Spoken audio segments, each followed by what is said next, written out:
Bonjour à tous. L'homme sait si peu de choses sur l'océan. Même aujourd'hui, l'océan reste pratiquement inexploré. Chaque mois, quelqu'un découvre une nouvelle créature des eaux profondes auparavant inconnue. Mais combien de mystères se cachent toujours dans les profondeurs de l'océan? Ça, on ne sait pas.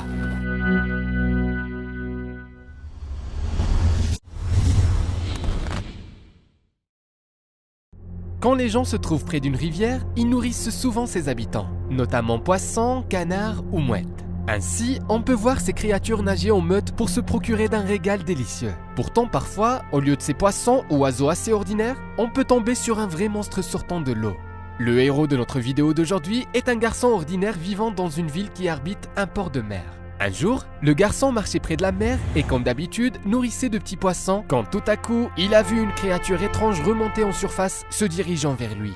Moi, si j'étais à la place de ce garçon, je perdrais probablement conscience immédiatement. Mais lui, non. Le garçon continuait de nourrir son nouveau ami marin sans crainte ni prudence, alors que cet ami n'était pas un poisson ordinaire, mais bien une créature merveilleuse ailée. On voit clairement que l'enfant caresse une sorte d'être vivant. Et après un certain temps, on comprend qu'il s'agit d'une grande raie. C'était une raie manta, que l'on appelle aussi le diable de mer. La taille d'une raie manta est très impressionnante. Celle des adultes atteint 2 mètres, tandis que l'envergure peut atteindre 8 mètres et le poids d'un poisson peut aller jusqu'à 2 tonnes. En plus, ces diables marins sont à même de voler au-dessus de la surface de l'eau.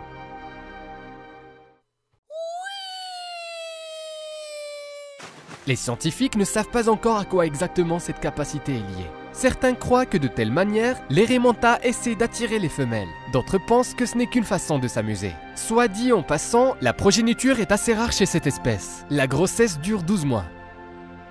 D'un coup, les femelles peuvent tomber enceintes d'un seul bébé. La légende disait que les raies manta pouvaient attaquer une personne dans l'eau, la saisir à l'aide des nageoires, tirer la victime vers le fond de la mer pour la y dévorer. En Asie du Sud-Est, la rencontre avec le diable de mer était considérée comme un mauvais signe et promettait de nombreux malheurs. Quand des pêcheurs locaux attrapaient accidentellement le bébé raie, ils le relâchaient immédiatement dans l'eau. C'est peut-être pour ça que cette population à faible fertilité a pu survivre jusqu'à présent. Parmi toutes les espèces des raies connues, la raie manta est la plus grande et probablement la plus inoffensive. C'est à cause d'une taille immense et d'une apparence redoutable que cette espèce est entourée de tant de légendes, qui sont pour la plupart des fictions.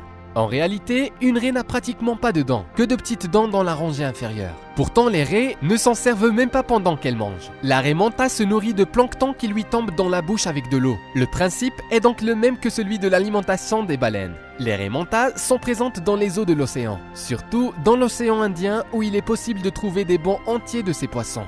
Malheureusement, aujourd'hui cette espèce est en train de disparaître parce que la population de ces géants marins est insignifiante.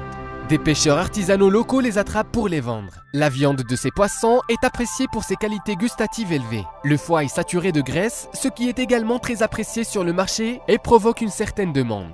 Les scientifiques affirment que malgré leur taille impressionnante, les calmars géants ne vivent que dans les fonds océaniques et ne remontent pratiquement pas à la surface. Donc un calmar géant ne présente aucun danger pour les gens. Pourtant, il y a des exceptions.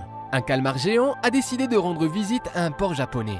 Un rare invité a été remarqué par les habitants de la ville de Toyama sur l'île de Honshu. Un calmar géant, ou un architeuthus en latin qui vit en eau profonde, s'est approché de la côte. Il est quasiment impossible de ne pas avoir peur d'un tel monstre. Sa taille impressionnante et beaucoup de tentacules ne présagent rien de bon. Alors que l'énorme mollusque nageait dans les eaux côtières, il a été capturé par la caméra vidéo d'un plongeur courageux. Les scientifiques disent que ce calmar est encore assez jeune, de 3,70 m seulement. Alors que les adultes peuvent atteindre jusqu'à 16,5 mètres, le calmar géant est l'un des plus grands animaux invertébrés.